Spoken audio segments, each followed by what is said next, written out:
Welcome to the For the Love of the Game podcast with your host, Jefferson Belfort and Brian Hernandez. This is episode 62. Brian, how are you doing? I'm doing well. I'm excited that we're actually recording back to back weeks again. Started the momentum. Jeff, I see you with the fresh hairdo now, looking nice over there. For all the listeners, literally just before this, Jeff and I were ranting about the new 2K for the last 20 minutes. So I'm in high spirits right now. I'm doing really well. But Jeff, how are you? I'm doing pretty good. I can't complain. As you mentioned, that the 2K, the new 2K is why I can complain, but I'm going to choose not to. Um, But yeah, no, I we're just 1 week closer to the NBA season starting. We're about like 4 weeks out, right? Like I think 4 or 5 weeks out. I think 3 weeks till training camp. So then we'll start getting a Okay. lot more news and everything. And then I think like 4 or 5 weeks, whatever it is, till we actually get the first games. So that's gonna be sick.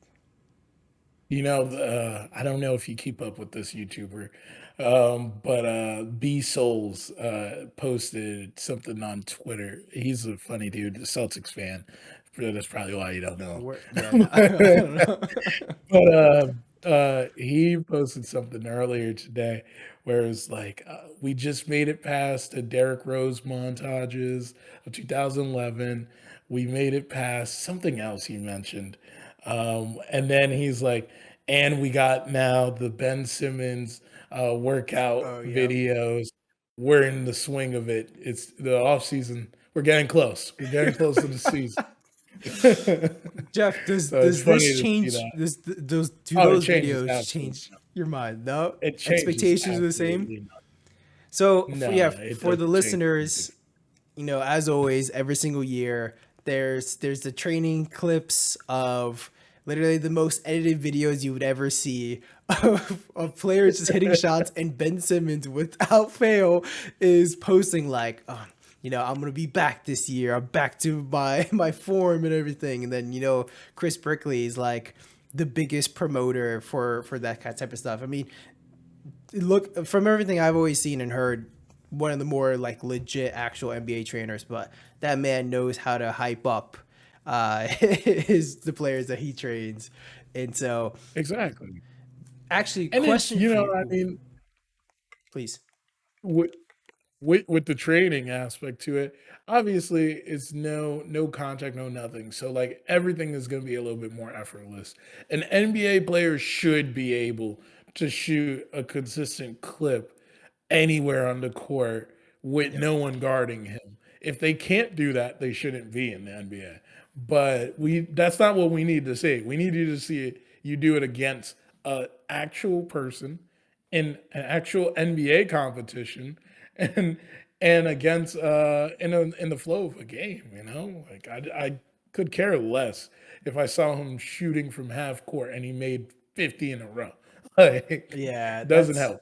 that's always the one thing of like you always forget of how talented everyone in the NBA actually is. Even like the 15th man on the bench or that some guy fighting for the roster of like those Yeah. guys in a normal gym or even just a pickup game are like insane. Like everyone's so good.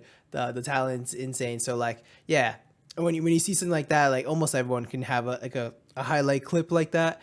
I wanted to get your thoughts though. So you see Ben Simmons, see him making those jump shots and doing all working on his game. Everyone's they're saying again he's looking like he's back to his old self.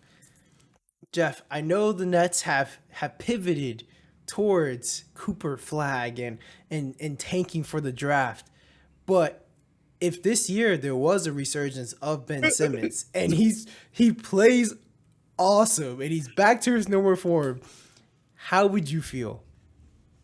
Yeah, no, he's getting traded. That's what that means. That means great. He's getting traded. And hopefully, honestly, I wouldn't even think, I wouldn't even trade him. Honestly, I would sit him out. I'm taking. I have never gotten to unequivocally just tank and shamelessly tank. I want it to be the most disgusting form of tanking known to man. You know, like if we see him hot, we're putting him on the bench. That's what I want to see. But granted, I know that's not how it works. But well, for some teams it has, It's true. uh, but I don't think that's how it would play out. But honestly, if he plays well, I don't think whatever is well for Ben Simmons now in this current form, is gonna save what the Nets are. The Nets are just they're going to be at the bottom of the standings in this league. Yeah. Would so you'd welcome it at least. Like, I Oh mean, yeah, yeah. All right. completely welcome it. I hope that we trade more players. I hope we move some assets, you know. I am the guy that goes on we talked about 2K. I am the guy that goes on 2K and plays my GM, well, not my GM, but my NBA and rebuilds teams all the time. So one way I've seen to be successful is always the rip it down approach. And once you start that approach, you can't like half half-ass it, honestly. You either lean into it or you don't, right? And we've seen teams that haven't leaned into it, and we've seen how they've gotten stuck. And we've seen teams that leaned right into it, and they wind up becoming teams emerging like the Magic or the OKC. I didn't want to say OKC first because we always say that one, Yeah, yeah. right? But these are teams that just said, you know what, we just got to scrap it. And look at where they are now. They're in a better place. Yeah. No, that's fair. I was curious, yeah, when I saw that clip of what your thoughts were to it. I mean, I know you're not taking it seriously, but like that would be a pretty interesting and fun world to see a Ben Simmons of old come back and the man's dominating. And I don't know if we'll ever get there again, or hopefully it's a different Ben Simmons and now he can actually shoot versus his old self. But yeah, that'd be fun. Yeah, I'd love to see the day. You're not holding your breath. I definitely am All right, I sidetracked this enough. not. All right, perfect. Well, our topic, we only have one solo topic this week. It's a pickup from the conversation we had last week. And we're going to go with players that have the most to prove in this 2024-2025 season. Brian, do you have a name that you want to start off with? Yeah. Um I there's a couple different ways I can go with this. I think this one is kind of fun. Um the person I think actually has like the most to prove is Jimmy Butler. Now, why Jimmy Butler? I the main thought that I had around this was around just like how the last couple years has been, and especially like the Miami Heat. We talked a lot about last week of man, every year they do like nothing changes, and yet somehow this team is like an 8 seed, and a lot of people are so afraid of them or not. But like the roster hasn't improved, all this stuff happens, but yet you see every single year Jimmy Butler has all the confidence in the world, and when he does play, he is fantastic. But especially these last couple years, and last year especially too, he's just like been injured all the time, and yet he's talking all this trash. He wants that next contract, and there's all this stuff with Pat Riley talking about him of like you can't talk trash about teams in the playoffs that you beat them if you weren't playing and this and that. Yeah, I think there is a this is a pretty big year for Jimmy Butler. This is gonna make or break. Or this would be like his last big contract. I mean, he's 35 right now. Um, yeah, I'm pretty intrigued. I actually want to get your thoughts before I go any further, Jeff. What do you think about Jimmy Butler? Do you think he deserves to be on this list? I do think for different reasons, right? I think that most improve in the sense of getting that money, right? Like ensuring that he gets that money. Jimmy has missed out on opportunities to maximize his contract the last couple go arounds, right? He got the money from the Sixers. Um, I'm sure he didn't get it in the situation with the Bulls. That's why he was traded, right, Mhm. to the T Wolves. Obviously, that plays right into the Sixers situation. And now, sadly, this guy literally has had probably one of the most remarkable 5 year periods um, that we've seen I wouldn't say in a long time, but of a player that you didn't expect it to be. I would say, yeah, like that's for a long time. I mean, who could rival that? I don't think there's anyone. You say Chauncey Billups. Chauncey Yep. Billups went to Eastern Conference Finals, but it wasn't just Chauncey. I know it was a culture aspect as well, but it wasn't. You knew it was culture, but with Jimmy, it's different. It really is the Heat culture, and then it's what Jimmy brings, right? Um, so I don't think that we have a player that has rivaled that, and I think that type of uncertainty makes for confusion in the marketplace, right? How do you really value a guy like this? Do you pay him top dollars? Do you don't think like I was one to see, I will admit it, to say I didn't think Jimmy Butler is enough to get you a championship.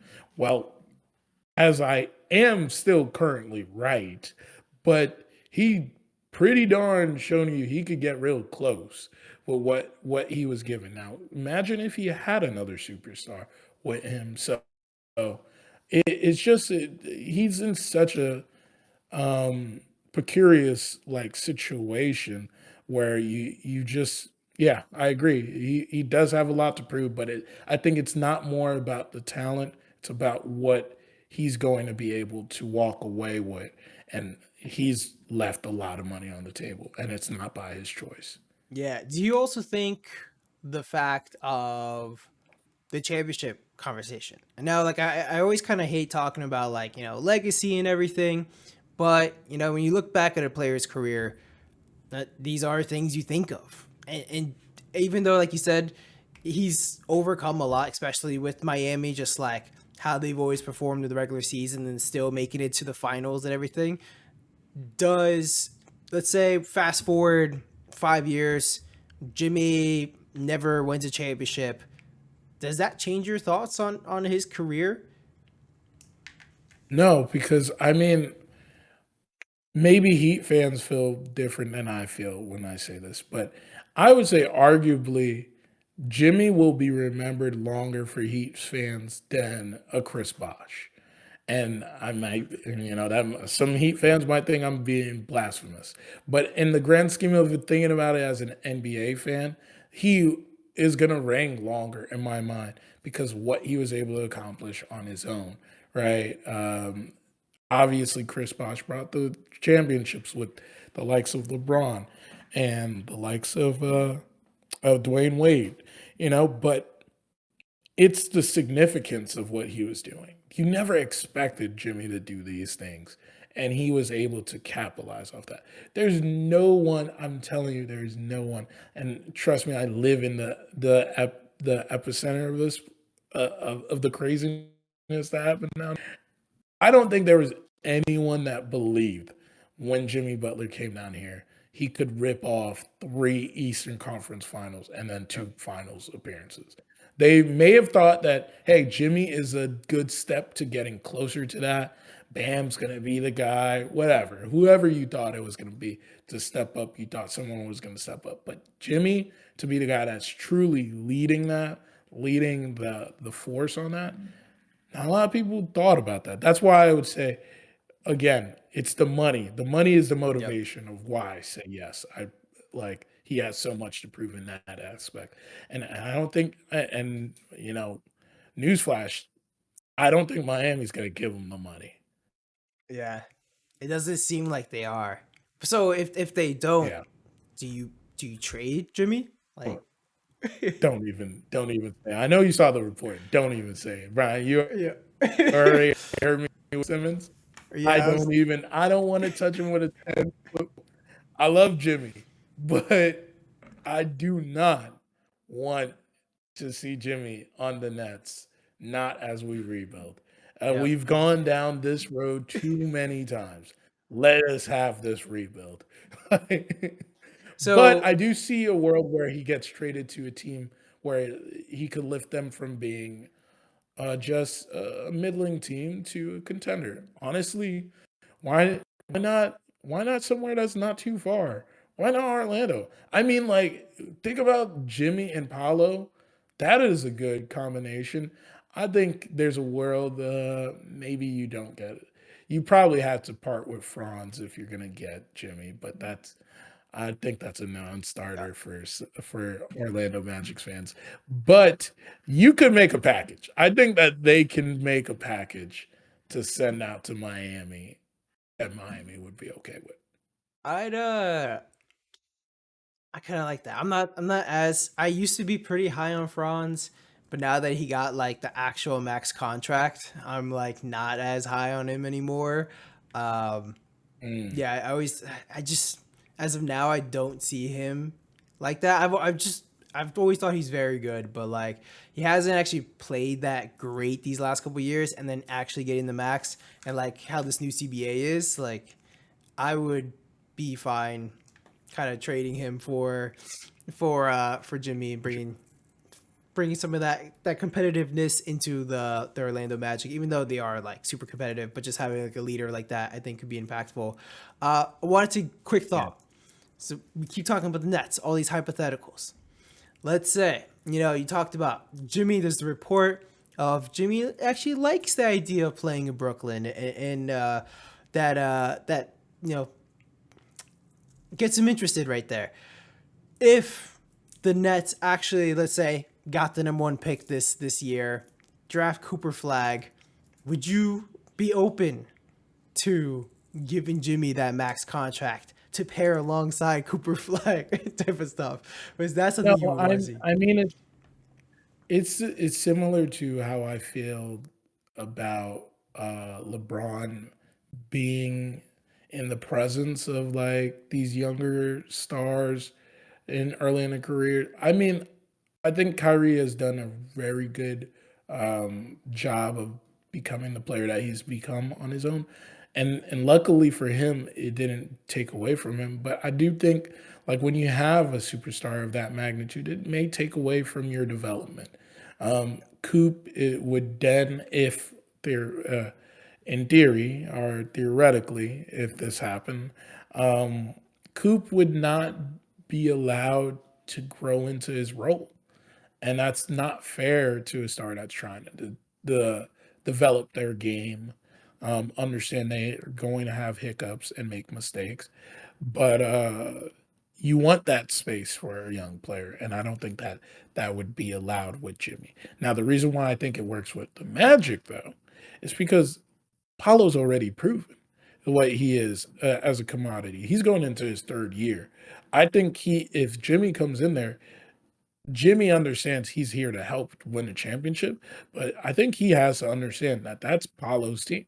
Like, and Paulo will make it clear that's his team.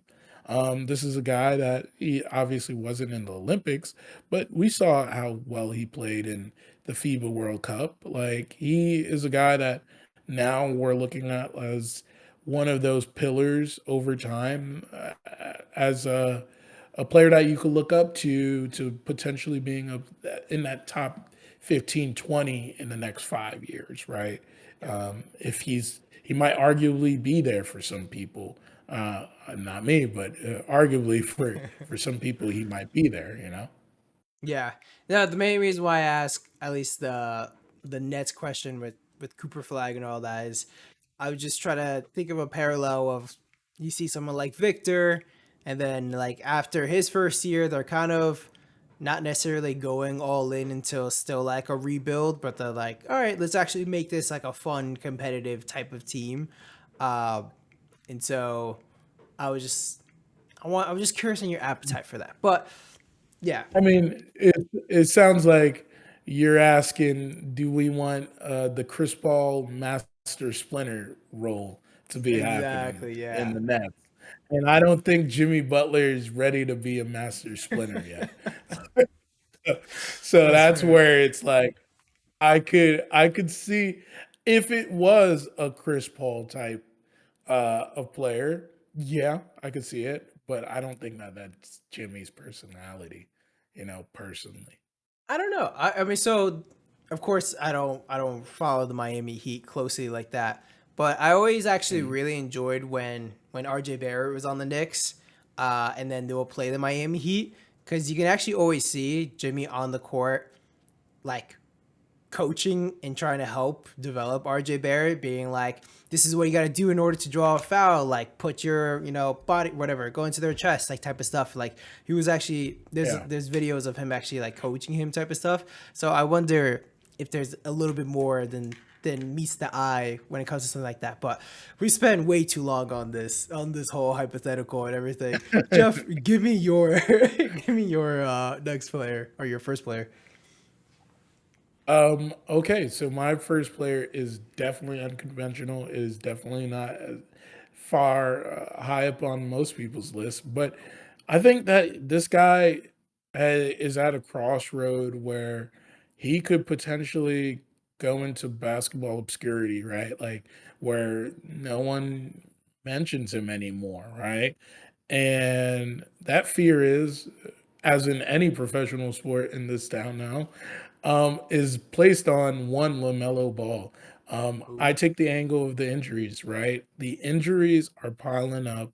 The guy, a few years ago, we saw them have a couple play-in berths that it's funny to say play-in berths like that, but um yeah, I mean like it was still hype to see them trying to become a team that's scrapping for a playoff spot, right? They had a really tenacious, scrappy little team. Obviously some things happened behind the scenes for players on the team that affected that. But one main constant has always been that LaMelo has been injured. And this team only can go as far as LaMelo goes. And I think we're almost at that point where it's kind of, are we saying bye LaMelo? Hi Brandon Miller? Like, and he Mhm. takes the keys? I mean, like it's close. It's close. Brad Miller did have a pretty good rookie season. I mean, like if you can find some spark, some fire with the two of these guys, then maybe you could start um, laying out the schematics of what a successful team looks like for these guys, right? But he definitely has a lot to prove for me because it's definitely going to be, if he has a lackluster year, if he's injured throughout the season, he already isn't being talked about that much, but he'll completely be buried if this happens again, or if they become they become a lottery pick team again. Yeah, I really like this one. Um because the main thing at least I think about with like Lamelo, like you said, like the talent, at least in my mind, that's not a problem. Like the Yeah, guy is insanely talented at the game. Like you, all you have to really do is just like watch him. Like you can look at the numbers, like the numbers are good, but like just watching him, you can tell there's so much feel for the game. His passing is such an elite skill, and like to think about like the assist numbers that he puts up and stuff like that with the teammates that he has. Like you got to realize when you pass to some of these bums, like they got to hit the shot, they got to do this kind of stuff, and yet he still like is putting up some crazy numbers. Like just think about if he was playing with some like actual legit shooters and everything. I mean, yeah, Miles Bridges was pretty good before his whole fiasco, and he's still like when he came back, he's pretty solid. Uh, but like yeah, your supporting guy was Miles Bridges and everything. Like, nah, the injuries is definitely the biggest thing. I mean, yeah, even looking, it's pretty brutal the amount of games he's played the last 2 years in particular of seeing him yeah, 2022-23 playing 36 games, and then last year playing 22 games the entire season. And I would probably look at it beforehand and be like, you know what? Things happen. The guy's only 22 years old. Like, I probably wouldn't think of it as the biggest deal. But what actually scares me the most is just seeing how his family is with all the injuries of his brother Alonzo Yeah, Ball. His wow, his this is really obscurity. D'Angelo. Yeah, yeah, Jesus Jello or whatever. Uh he's he bare I mean, was he ever going to be good enough to make the NBA? Probably not. But like what actually helped him back a lot if you actually follow the story is all the injuries that he's had. That guy had so many injuries. And now you see the youngest guy at 22 years old and he can barely stay healthy on the court. It's a scary thing. The biggest thing that's at least scary, like for a Charlotte Hornets fan, it's pretty scary. Is his max contract actually hits in this year. So you're paying this guy till the 2028-29 season and you don't know if he's going to be able to play or not. Like now, of course, you're not trying to win games. I mean, I'm sure they're trying to win, but like there's no shot of them Yeah, actually doing anything and being really competitive. it's Please go. we know that with the new rules, it makes it so hard Yep. to feel the team if you're not looking to contend right now, right? So we've seen there's so much guys in basketball purgatory right now because there's no market for them because they don't want to give the money that will handicap them later on in the season, right? So there's players that we know that could really be helpful on a team. I remember Nazir Little. Like this is not a star, but this is a guy that should be on the roster. Yeah. He is. I saw the other day or earlier today. I think I saw it. Is that he's getting some interest, but like the guy should have been picked up a long time ago. Yeah. Um, the issue is right now is what is the market? What is the money? What is that? You attach that max contract to someone, they have to understand that that is you are taking a stake on this team. We can only give another one of these out before it becomes an issue for our team, right? And we have to really thoroughly look at it. And let's be honest, Brandon Miller will be the next one in line, Yep. right? Being a high uh, draft pick. If he plays even decent, he's going to expect it. And it's not even going to be a question, you know? Or he might go to DeAndre Ayton route, right? And get upset about it, right? This is just creating more confusion and more issues. So would love to see if he could stay healthy.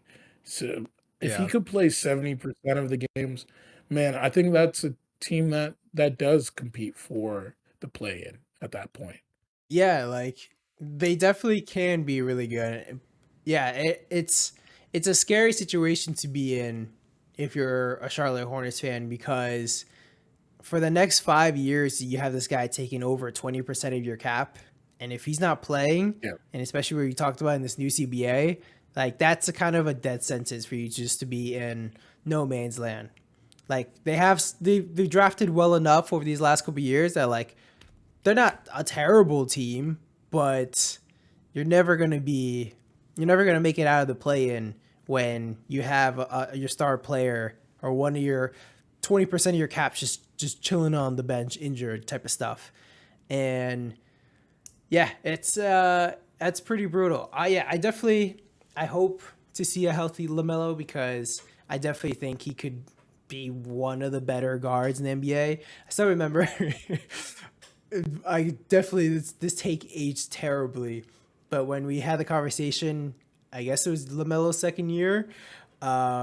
We were talking about whether we wanted to have Lamelo Ball or John Morant on our team, and I think we both picked Lamelo Ball. So we're that high on him, and then we see how both their careers panned out so far. So kind of interesting. All right. All So right. for my next player, so I like the Lamelo Ball pick. I'm gonna go. I think this is probably my actual number one. I just kind of want to talk about Jimmy, but my actual one that I feel like the player Mm. that actually has the most to prove is Brandon Ingram, because the main thing is like the kind of the contract situation. And it's we talked a little bit with Yeah. Lamelo of like how terrible it is of like having so much money on a guy that doesn't play. But now you look at, like, you can only afford so many max contracts, and now you got someone that like in Brandon Ingram who is a very good player. He's only 27 years old. The guy's a beast. I think he actually just turned 27. The guy's very good, but and he wants a max contract, and he sees all these young guys like we just talked about, Franz Wagner, Scotty Barnes getting max contracts. He wants his, and yet he's kind of on the fringe of whether if he's a 1A guy, or he's definitely not a 1A guy.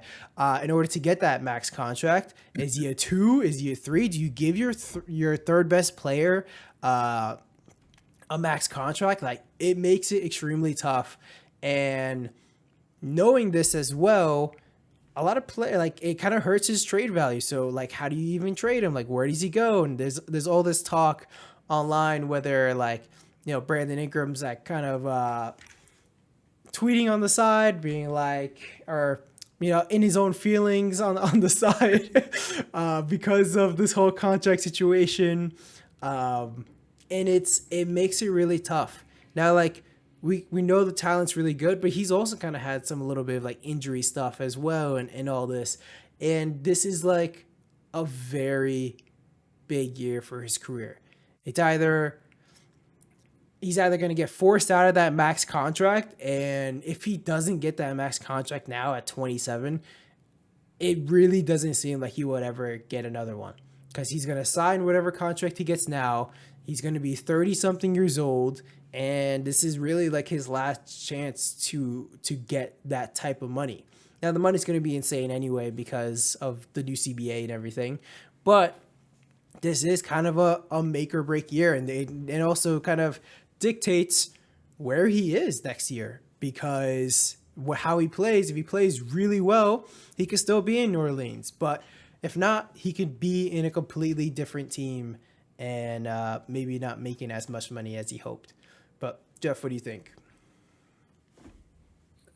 I mean, I think that's a stellar choice as well. Money, motivations, the personal, uh, the player, the player motivation, right? Like, this is a guy that, we a lot of people were high on. The comp was Kevin Durant for a long time, right? The guy's only, and obviously I say this knowing what context the West is a gauntlet, but the guy's only been an all-star once. You know, Yeah. he's not thought of as the cream of the crop. So as I said earlier, now in a world where the CBA, current CBA, makes you really overthink what you're going to do with that max contract. Do you really want to give a max contract to someone that is potentially going to handicap your team from reaching its fullest potential? You can't really trust 100% of Zion right now, no matter how skinny he gets, no matter how good he gets.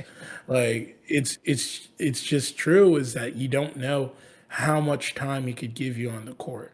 We saw how they looked in the play-in, after they lost him, and it's just a testament to this team does need a lot of Zion support, and he does make to be a good side piece, a good to what Zion provides, right? But if he's not there, you're not trusting that he can take it over and bring you further or where you need to be as a team right now. So it's scary. It's scary to really think about it in that way. And I feel for the guy too, because he is a baller. He is an outstanding baller. But this is the type of questions we're gonna have to have answered or have asked now in the league. Looking at his like averages right now too, it's honestly kind of underwhelming. Um, it's I don't know, like yeah, even like I look at Brandon Ingram and like I see him play, and when he plays, whatever I see like is always really impressive. But like last year, he only averaged 21 points. The year before, he's like at 25. That was his career max. And then usually he's been like 23, 24 beforehand. And then of course, he doesn't give you that much on uh or he's pretty average on the other stuff, giving you like 5 on 5, like 5 rebounds, 5 assists type of stuff. But like, if you're gonna give a guy a max contract, you kind of expect a little bit more production than that, especially when like offense is your Yeah. primary thing that you bring. Like you don't bring as much to the defensive end. Um, yeah, like I I totally mean, see he's not even why. a playmaker. Yeah, He's exactly. not. He's not. He may draw defenders to him, but it's not. He doesn't. Defenses don't gravitate towards him. The defenses gravitate towards Zion. Yep. So obviously, there's always so much talk about like point of attack with defenders nowadays, and like how they're setting up, getting ready to defend these type of players. But I mean, like I've seen games where Brandon Miller gets lost in the corner, right? And I don't think that that's by chance. It's by design because he's not the playmaker. That's not what he's asked of as well too, granted. But maybe if he developed that part of his game, it would be something that's asked of him, but it's not.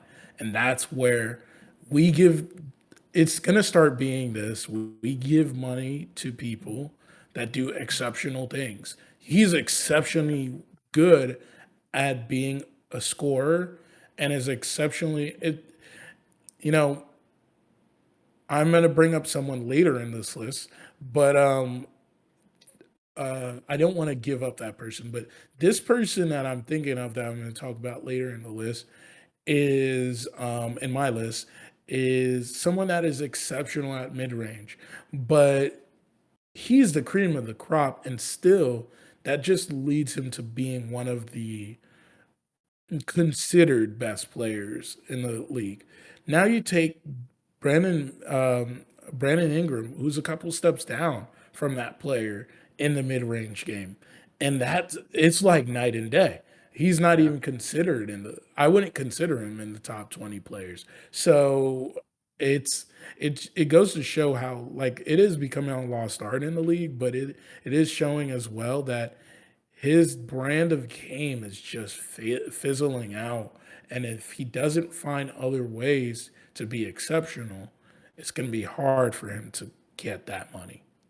Yeah, it's yeah, I think after this year we'll really have like a clear consensus of how people feel about Brandon Ingram. Whether it's like this guy is someone that you want leading your team, or he's a good third option, like on a championship team. I guess you're happy with him as your third option, but even then, like it's a little tough. So it'll be pretty interesting. Jeff, what's your next player? The person that I'm choosing on this one is, the theme, as I mentioned, um, for this one is disappointment. This guy came into the season, rivaling, in the off season of last year, having similar hype to Victor in being drafted, but he has not actualized on that at all. Few things I'll say before I even say this person's name. There's things that this guy did that made absolutely no sense. Like the fact that this is an interesting one. Did you know? Do you know what the worst plus minus has ever been recorded in the league? Ooh, I It's gonna I be a do hard one. not. I'm not gonna lie. No, I do not. I So believe yeah.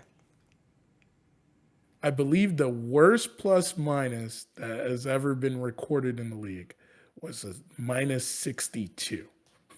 Whoa, This who's guy This guy has taken the second place for that, and that spot is minus 56. I don't even know how that's possible.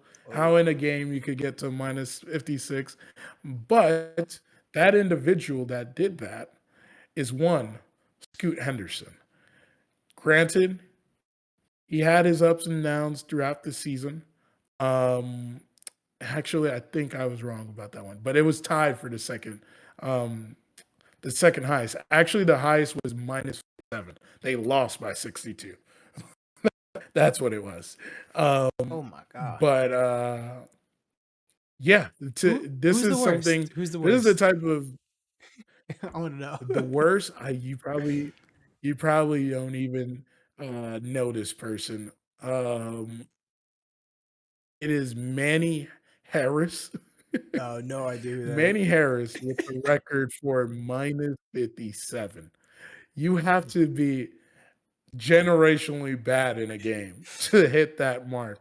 And Manny Harris did it while as a member of the Cleveland Cavaliers Oh in my god. 2011, Who's where he recorded like as much. well, who is it? Was it Tony Snell that was like got the infamous like 000 stat line or whatever? Played like 30 minutes or something. Hey man, I rather have a 000 stat line than a minus 56. There is another Straight player back. that we mentioned earlier, ironically, that is on this list that tied for minus 56, and that is Miles Bridges. So that is hilarious. But Nice. All right. Yeah. going back into it, the fact that this is your point guard that had a minus 56 just is not boding well for Blazers fans, right? I feel for Blazers fans on this one, right? Not only did he do this, he is one, if not in the most, at least in recent history, top three players that did not make any of the all rookie teams. He received Yeah. one first place vote, I believe. So the guy literally missed out on any accolades as a rookie. Granted, I think they're being harsh on some aspects of this. The voting was a little harsh because I think he did right the ship later in the season, Yep. and how he started to look. I think he just needed to get a little bit comfortable. And honestly, with all of the dealing with all of the Dame noise with the trade, how he was going to fit with potentially with a guy like Dame, that already throws off how the beginning of his season is going to look, right? Um, then, as I was mentioning, is the only person I think in recent years that we can rival that type of situation is Andrew Wiggins, right? And we saw how that affected some of the start of his career and ultimately affected how a lot of the rest of his career played out. Granted, this is a guy that still averages 20 points a game during his time with the T Wolves, right? But uh, I don't think that he did exceptionally bad, but there was games where he was goddamn awful, and then there was games where he showed promise. But in a grand scheme of it, he scored 14 points. He shot less than 40% from the field. He had around 3 and 5 assists, right? Like, when you're being talked in the same likes of Victor, and this is the type of year you have, it's not going to look good for you, right? So, Scoot has to show early and often that he's the leader on this team, and especially because he has a team that's in flux, right? Like there's a lot of uncertainty of what that center position looks like, what who's going to be starting, who's going to be around, is Jeremy Grant going to be traded? Like there's too much questions. So like the only thing that we could look to be the North Star for this team is Scoot, and he has to prove it. Yeah, I think that's a good pick. I feel like the situation itself is the toughest part. of just being like the organization of Portland. And sorry to any Portland Trailblazers fans listening, but man, they just made so many terrible decisions. And just even like, I don't know, just their draft and everything. Like all these years have been like just so terrible. Especially like previously you had Dame, and then you have Simons, and then you draft Shaden Sharp, and then you draft another guard on top of that. Like it Yeah. doesn't allow them enough room. And also like I don't know when I feel like you see the same thing, and this is kind of a similar situation as my next guy, but like when you play on a team that's just so bad, I feel like it really stunts your development. Like if you're not playing in like a Yeah. serious organization, it is so hard to actually play well. And that's just kind of like the situation that Scoot's in. I hope he can do well, and it's like looking at his draft class. I mean, he was picked third, so like expectations are extremely high, especially after like Victor's number one, generational talent there. Brandon Miller actually played way better than I expected, and like was actually very good and very clearly the second best player in that draft, which is pretty good in a Victor draft. But then after that, it's like Scoot did not live up to the hype, and there's plenty of other guys that you would be happy with instead of having Scoot right now that were in that draft class, which is kind of sad to see when that's Yeah. your third pick. Yeah.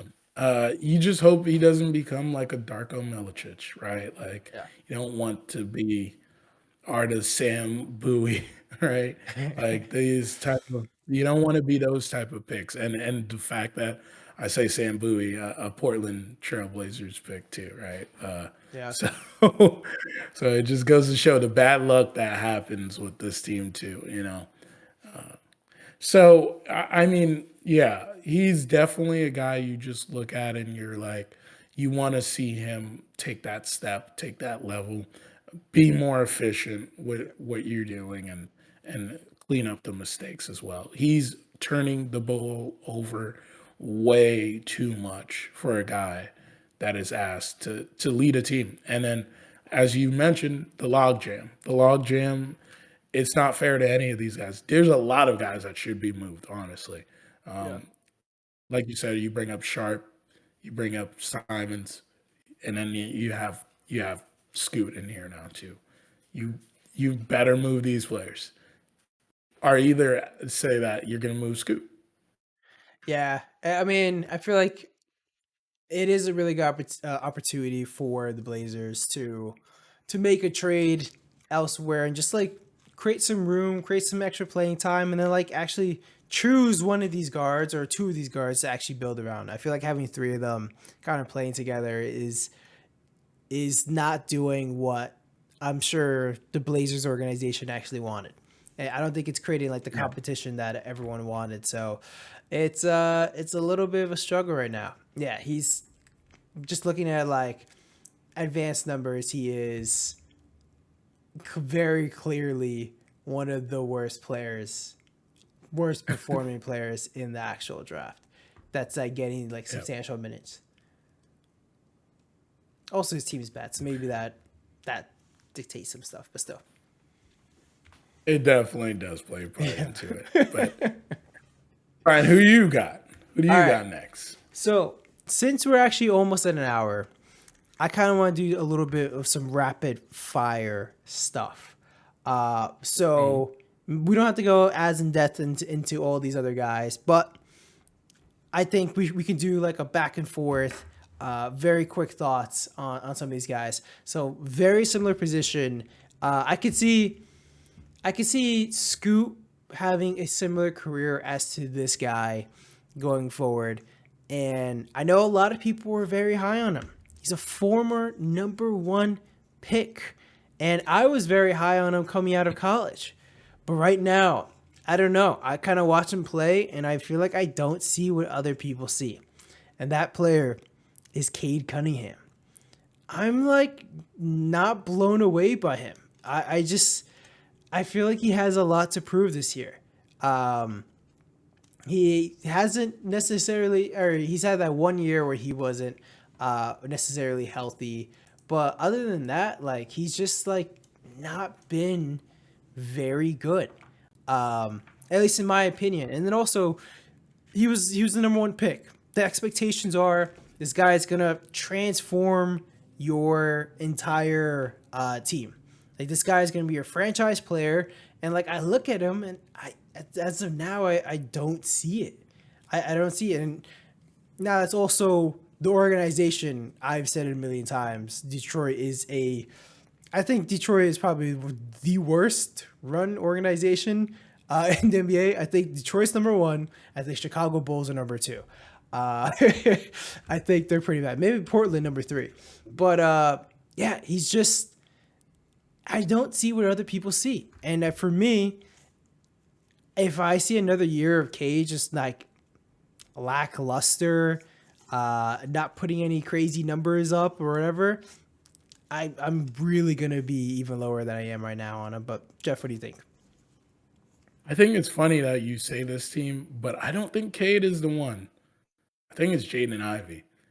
Who? I would say arguably, like let's take out 2022, 2023 out of the picture because he only played 12 games, right? So let's say that 2023, 2024 is technically his sophomore year. He had a 5 point jump, right? His field goal percentage goes up. His 3 point percentage goes up. The only thing that regressed is his rebounds and then a little regression on steals. But uh, the the the bigger issue to me is the phrase that I used last week. Franchise malpractice is a big part of what's going on with this team, right? Is these teams are clearly just not putting the right players around the guy that they handed the keys to. They're terribly inefficient players that they're putting around him, right? All guys that need to get to the basket, all need to score.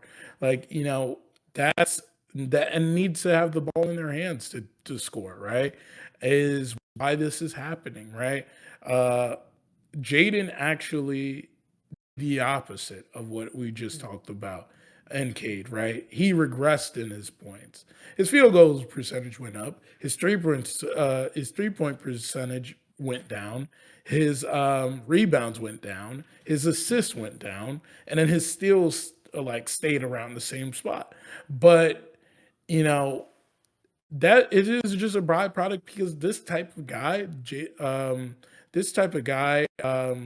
Jaden Ivey, is the type of guy you hand the keys to as well. I see a lot of John Morant in Jaden, so I think that even making the choice to have a guy like that on this team has hindered what's going to happen for him. Then you bring in a guy like Oscar Thompson too, again, a really good player that could fit as a piece as well for certain teams.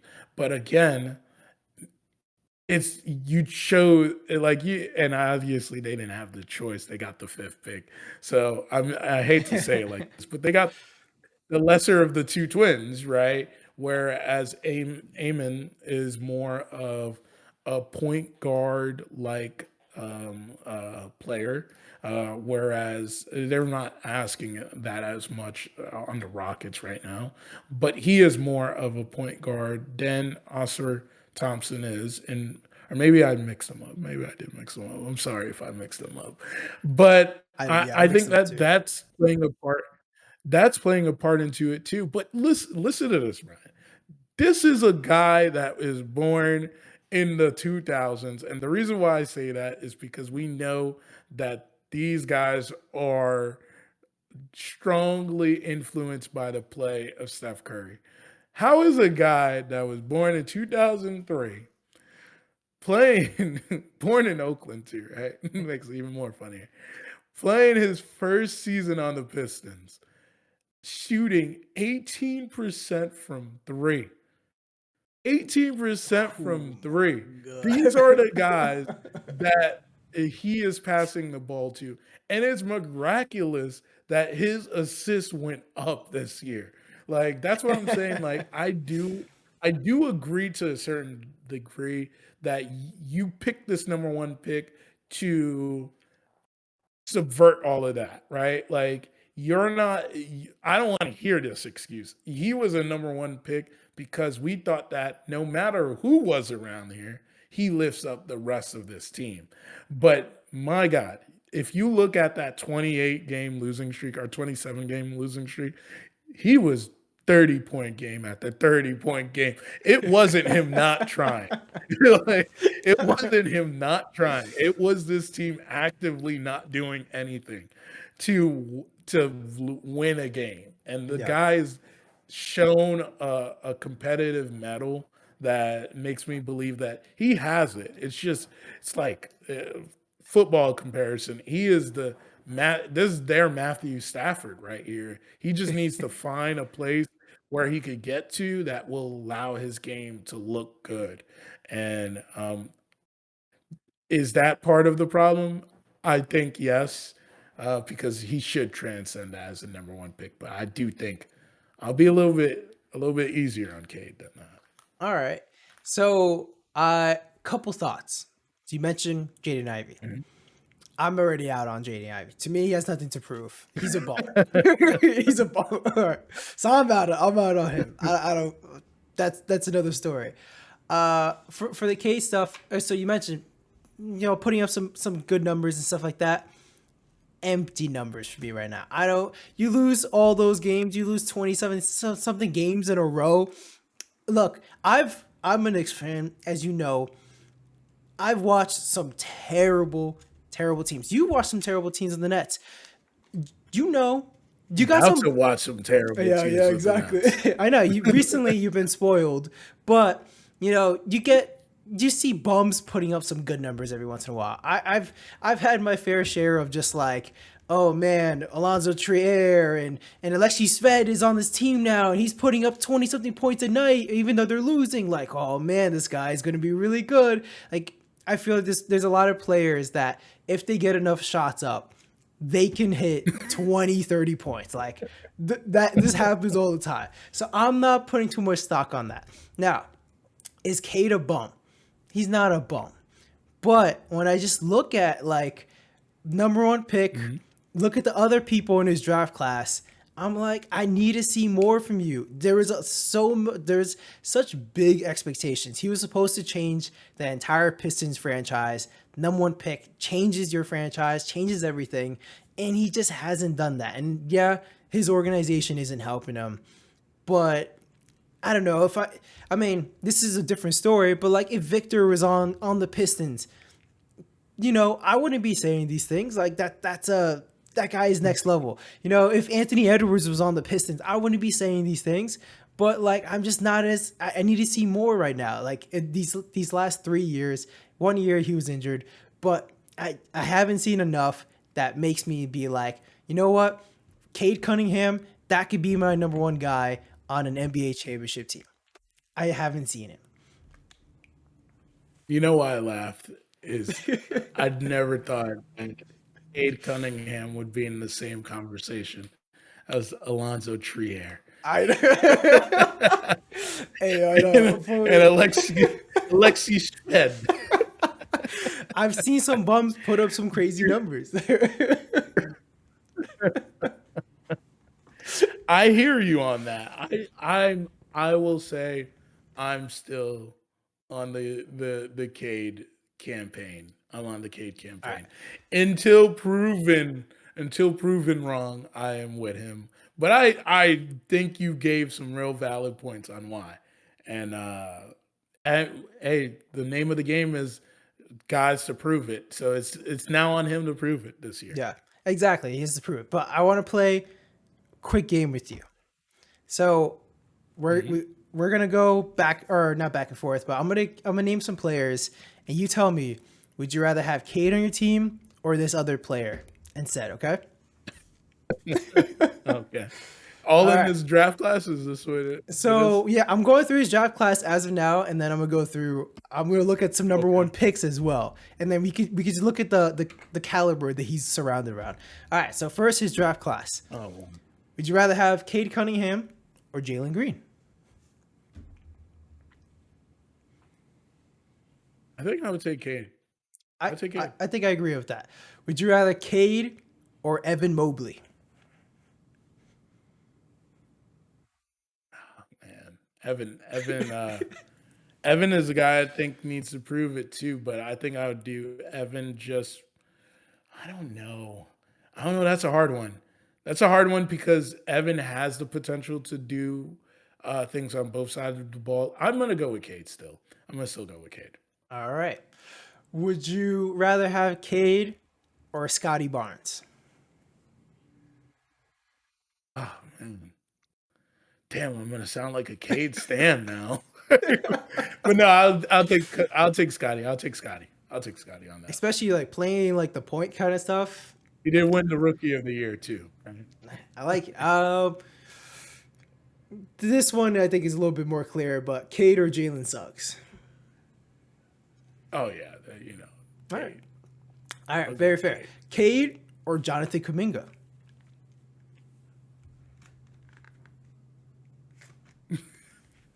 I mean, it's hard. That's another hard one. Damn, I'm gonna really. There's gonna be a whole video about how now I'm a Cade Cunningham stan now because that's what it sounded like. I think I'm gonna go with Cade. I'm gonna go with Wow. Cade on that one. All right. Last one that I think, or actually, I'll give you two more that I think at least is a conversation. Cade or Franz Wagner? Okay, I think there we go. I would go with Franz, but I mean it's because what we've seen out of Franz and Okay. his time in the league. And the last one, Cade or Şengün? I'm gonna take Shannon. All right. So, uh, that's a decent amount of other players in his draft, and like, yeah, the draft is Yeah, actually like very good, but like a lot of those, I would have went Evan Mobley over, Scotty Barnes over, Kaminga. I could go 50-50 either way, and definitely I'd take yeah. Şengün over. He's definitely in a redraft. He would be somewhere else, Yeah. if we're being honest. But I think that maybe that would be the best thing for him. He is in basketball hell. He's in basketball hell, and I feel like that's playing a part into it. It's definitely why I feel like I have some leeway with what's happening to him. Now, if he goes, we're talking about season 4, right? Yep. This is really a pivotal year, like you're saying. Season 4, you had to know what you're bearing. There's no more excuses. Yep. There's no more excuses that the team around you isn't good. You need to at least win 30 games. You need to at least have a productive a productive season. You're the point, you know. And if you're the point and you can't convey that, then yeah, I mean, it's gonna be rough for you. Yeah. It's I think it's big. So yeah, we went way longer than I expected on this. I got way more passionate about Cade than I expected to. And like it's just personally like I listen to so many basketball podcasts and I hear so many great things about Cade and like how high people are on Cade and like people I really respect their opinions. I personally just don't see it. I think maybe I gotta watch some more Cade film or what, but like I just I don't see the pizzazz. There's players you watch, you immediately know like that guy is him. And I thought in college Cade would have been him, but as of Yeah. right now he's not. You know who Cade really reminds me as a talent, and ironically, he played on the same team. Um, in the grand scheme of it, of like what he is as a player, obviously not keeping in mind the era was different, but like he has the same flair in my mind as like a Jerry Stackhouse, right? Like he has that backing, he has that like he's supposed to be great, he's supposed to be really great, but it just doesn't work. It's not Yep. working, you know. Um, So I feel like that's what's happening with Cade right now, and it might just be a change of scenario. It didn't really change anything for Jerry after he got traded, but I think he's in that similar boat. Like he's definitely a guy that could put the ball up. Could, like you said, in your mind, it's empty stats. And I could agree, it is a pretty low cal diet, but it isn't like he's not trying to get some protein in there. He's trying. He's trying. It's just he ain't getting the help, man. I'm pretty sure That's he's how I a pretty sure he's a vegan too. So like, no protein there, you know. There we go. There we go. You know? I Oh man. it's just surprising a lot of players that are vegans nowadays, and uh, Yeah, a lot of shit yeah, towards that. yeah, it's pretty interesting. But I just when you said the protein, that just popped in my head. All right, that way longer than I expected. Jeff, give me your. Let's go last player. My last player. Oh man, that's you putting me on the spot. I am going to, as I said, it's all themes, right? My Yeah. last theme, the first one was health, disappointment, and now punitive. The punitive system, right? All right. The All right. judicial system. The It is our one job, Morant. He Yep. has nothing to prove as a talent. He has nothing to prove as a talent. I will say it a third time. He has nothing to prove as a talent, but he has everything to prove as a leader. And I think he has it in him. I think like, man, like, I know now it's like, because you're hearing it everywhere, it's like everybody forgot about John Yeah. Morant and the Grizzlies. And it's like, I mean, like, yeah, it's not that uncommon now. Like, it's not that everybody forgot him. If everybody is saying that we forgot him, like, we clearly knew he was coming back. Yep. It's just now we're all forced to take a look at what this looks like. I think they still have the bones to be a good team. Now, my fear is if they don't become a good team this year, Ja looks bad, it takes away from his greatness and what we've seen him display before. If we look back on 2019, a lot of disappointment in the picks that was there. We talked about that. I think that was 2022 was Cade, right? Or Yeah. 2020. Actually, 21. Um, 21. 21? Okay. That 2019, I mean, it's not disappointment in the beginning, it's disappointment and stagnating. Like we look at Zion, where how his career has stagnated. We've looked at Ja, not through talent, where it's stagnated. Look at Tyler Hero, where his talent has stagnated. There's a lot of guys in that draft that came out with like a ball of fire. Darius Garland, Yeah. right? Ball of flour, not a ball of flour. He came with a ball of fire, and then just it just fizzled, right? So there's a handful of players that are in that category. Now he's uniquely again the only one. He was very well the face of the league, or heading to Yep. being that, and he threw it all away. I mean, he's going to be the cautionary tale for that, right? I don't think that there isn't a way where he could still become one of them, but he definitely took a step from that. But as I say, now for a fourth time, it is not his talent. The guy is stellar on the court. He is a great playmaker. His athleticism is through the roof. He plays like Westbrook, more efficient, has a 3-point shot. This guy I think, has the talent that could take a team, even in the West Coast, all the way to the finals if he has the right pieces around him. He has Marcus Smart as a backup now. He has still Baines there. He still has Jaron Jackson. I know a lot of people was hating on Jaron after that FIBA stuff, right? But he still has these pieces, these bones. And then you can't forget big man. You can't forget big man Yeah. now, Zach Edey. He got Zach Edey now. He's he got the Edey attack now.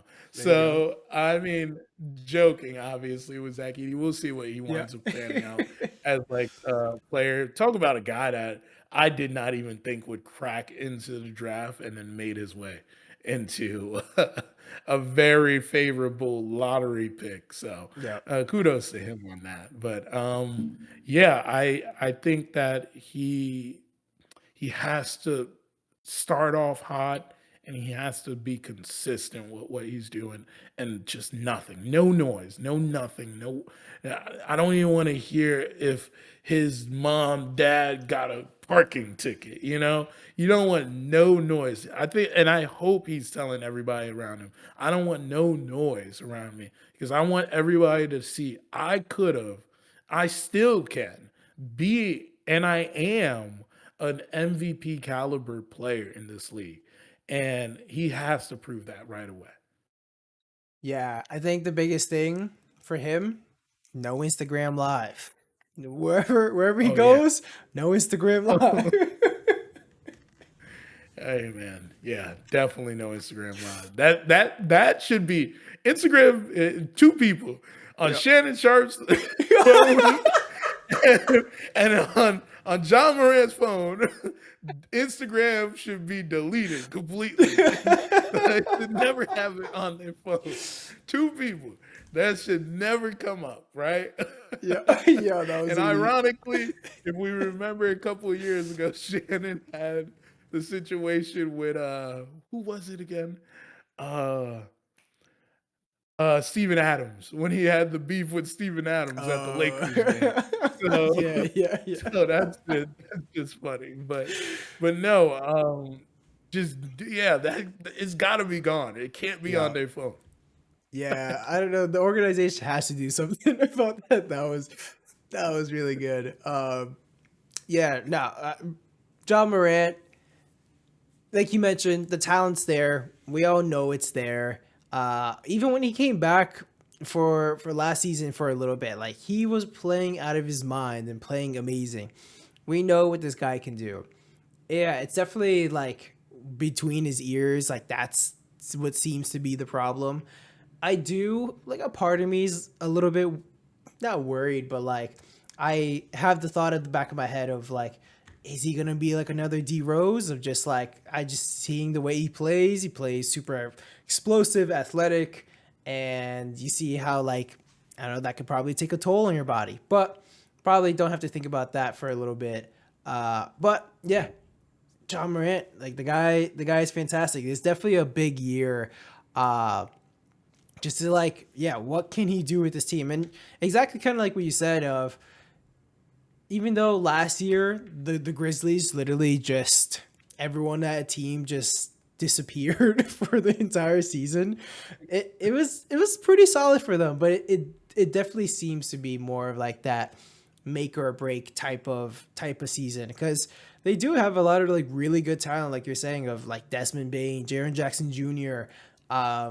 But with this new CBA, we always just keep talking about like the timing of all these things and like what's your eventual window, and it's gonna be hard to keep all those guys together. It's gonna be hard to actually build a team around everyone. So seems like this is definitely one of the bigger seasons for John Morant's career, which 2 years ago, a year ago, we probably would never have said because of just how good he always has been and consistently been that good. But Yeah, no, I think that's a good pick. yeah. I mean, and let's be honest, this team has been assholes. The Yeah. last couple of years, there has been a team full of assholes. So, Yeah. like, if there's a team that people will want to write off, this is the team. So it's just even more of a reason to prove it. Just prove it. Prove Yeah. everyone wrong. Because that cocky swagger don't work when you suck. Like it works when you're good, but when you suck, it ain't gonna look good. It's Yeah. gonna be annoying, you know? I mean they lost half of that because I feel like it was John Morant, but mostly it was Dylan Brooks was like that guy that Oh yeah. was just so hateable. And I now that he's mean, gone. let's be let's be honest. they scapegoated the hell out of Dylan Brooks for They that did. though. They did. I do think he played a part into it. I know he was poking the bear, Yeah, the figurative bear that is LeBron James, right? In that case, but I do think that that shouldn't be. We're not re-signing him at that was any in crazy. any instance or in any way, fashion or form. You know Yeah. that is crazy to hear. Yeah, that was pretty crazy. And like it totally felt like if Houston didn't give him that contract, like it really seemed like no one was really going to give him that contract and like he had no market even though he's still a really good player. Like he's good, but it seemed like everyone just turned on him at the same time. That was crazy. He was he was about to get hit with the he was about to get hit with the buddy gotta learn how to speak Chinese now or something. I forgot how that meme goes with Adam Silver, right? Where It's awesome. Go to Shanghai Sharks, oh whatever. god. Oh yeah, it's mad funny you see like the memes with whenever they have like the Chinese New Year's Oh and yeah, they have them yeah. say ni hao. They catch one of them saying ni hao, it would have been over. That's awesome. um, so I know we're actually already at an hour and 20. Let me just hear some quick names on your list that you had otherwise that are at least interesting to um, hear. so we hit on one of those names. It was Evan Mobley. That was another one. And then the other individual that I spoke of with Brandon Ingram was actually the guy that just got traded, DeMar DeRozan. A Ooh, lot of proof in my mind. He's expected to be a guy that helps elevate this team. You better show it. You better show yeah, it because I don't think they brought you here to help them get to the top 6 spots. I think they wanted you to come here to be a top 4 spot. interesting. I have a lot more confidence in DeMar DeRozan and just like I don't know, seeing how this guy is, how clutch he is. Like I personally don't have a lot of worry about him. If anyone, I feel like I put more pressure on De'Aaron Fox and Sabonis a lot more than DeMar DeRozan, and like I think specifically Sabonis, um, more just because of like all right, you're the number one guy in this team, like what are we doing here type of thing. And like I think DeMar DeRozan Yeah. is coming in as the number three, so I personally don't care as much. But yeah, I think just the Kings in total are pretty fascinating, especially like how they were what the 2 seed last or 2 years ago, and now and now they're like, are they going to make the play in? Like I don't know. There's Yeah. too many good teams, so they have to definitely step it up. But yeah, we'll see there. Um, who's what was the other names you said? I forget right now. It was Evan Oh, Mobley. no, I agree. Yeah. I was thinking about Mobley. Um, yeah, he's Mobley was on my list. Some other, I'll do some quick ones on mine. Of I had Jamal Murray. Like I want to see how he bounces back this season. You know the Olympic stuff, the injury stuff. He just got paid. Denver is not paying any of the other guys. Like you need to step up way more right now. So like, how do you actually do? Um, I had, of course, Embiid. Like, can he stay healthy? That all that kind of stuff.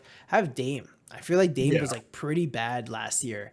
Um, and I definitely want to see like how they bounce back and if they can pull a similar to like a Minnesota after like the Rudy trade and everything. Like, do they just need a year? Do they just need some stability with like Doc Rivers as their coach now? Yeah, little stuff like that. I do like the Dame one. I really do.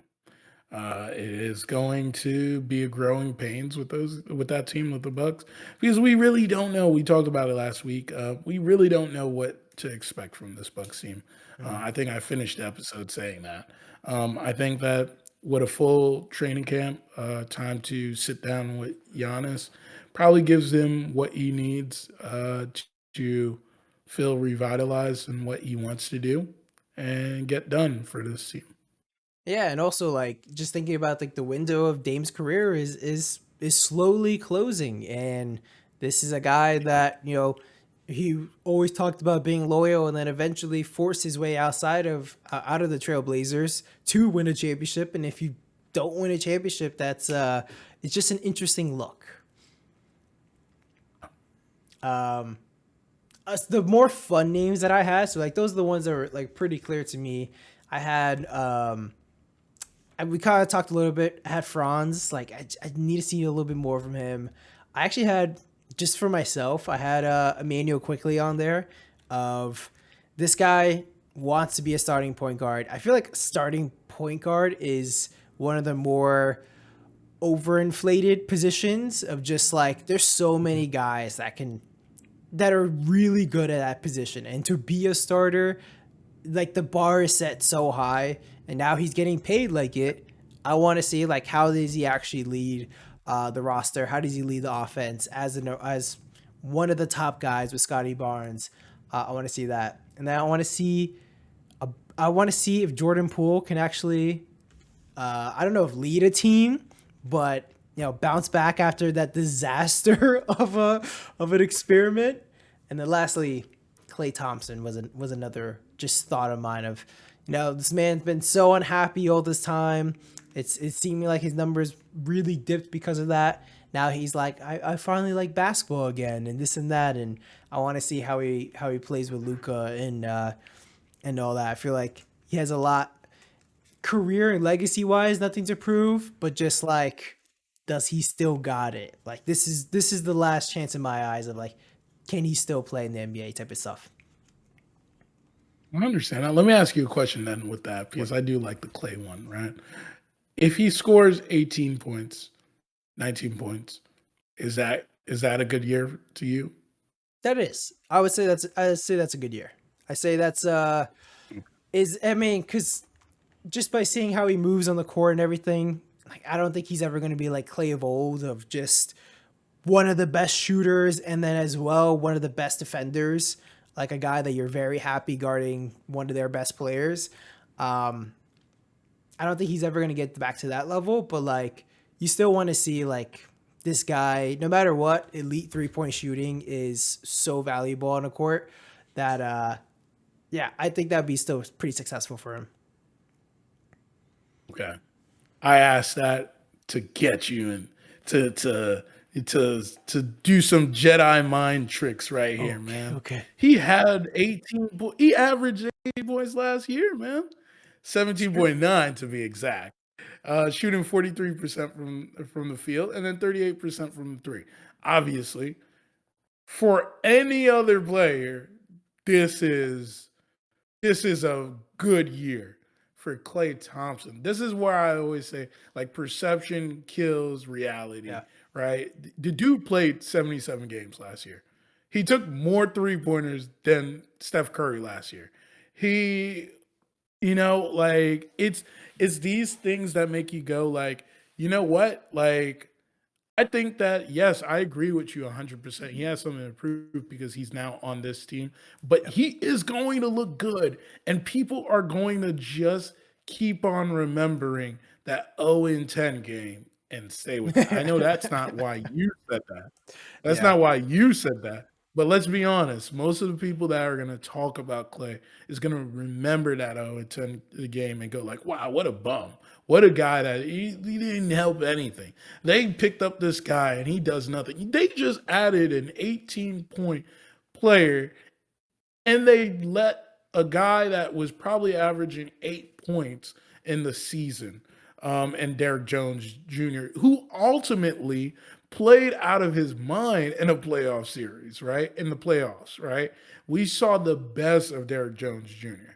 And now you have that. You have PJ Washington. You have Gafford. Honestly, I'll temper what I say about Gafford because I still not I will say that there's still time to assess what Gafford is, and I'm not going to be too high on Gafford. But I love Lively. I love Lively, and I think Lively should be starting over Gafford in my mind, in my opinion. But I love the adding Clay. You just hope this is not the year he regresses. Like Yeah. you really pray that this is not the year he regresses. And if I'm being honest too, the last time Clay scored this amount was in 2013. And he still that was a time where funny enough, he played the most minutes in a season since this year. Um, Like he only had 30 minutes a game this season, and he still got that 18 off. So I think that he's just gonna fit in well. But it is gonna be a lot to prove because you leave Steph Curry, you don't want to leave Steph Curry with a team that is not going to do anything.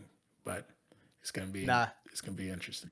that's true. I feel like instead of Derek Jones Jr., the role he's gonna take over and like at least elevate is like the Tim Hardaway Jr. role that was on the team. Of yeah, Tim Hardaway Jr. was coming off the bench, but like similar play styles, but just like literally a better in every single way. Tim Hardaway Jr. Yeah.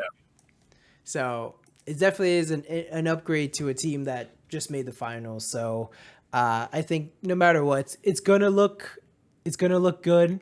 But yeah, I'm interested to see how it is. He's about to turn 35 soon this year, so yeah, I want to see how he looks. It's gonna be interesting. Yeah. I mean, these injuries do age you, right? Yeah, But man, former teammate of his, Kevin Durant, has suffered the same stuff, and look at how he looks. And we're not questioning it as much. that's true. Obviously, not the same player, not the same players, but we're not questioning him the same way we're questioning Clay at this point. No, I agree. I mean, yeah, Kevin Durant's not had really any drop off when you see him play. Yeah, Which is pretty insane. Like you said, just the injuries that he's had, and then last year playing 75 games, pretty insane. All yeah. right, Jeff. I think that's all we got time for. Is there anything you want to say before we call it an episode? No, I'm so fired up for the next one. Yeah, no, this is a lot of fun. I'm excited. Off season's almost over. Almost gonna watch some more basketball coming soon. Yeah, I don't know. Always talking basketball with you is fun, man. I gets me so much more excited for the season. There's so many storylines, so many more things to talk about. But listeners, that's gonna be for the next one. This has been episode 62. Peace.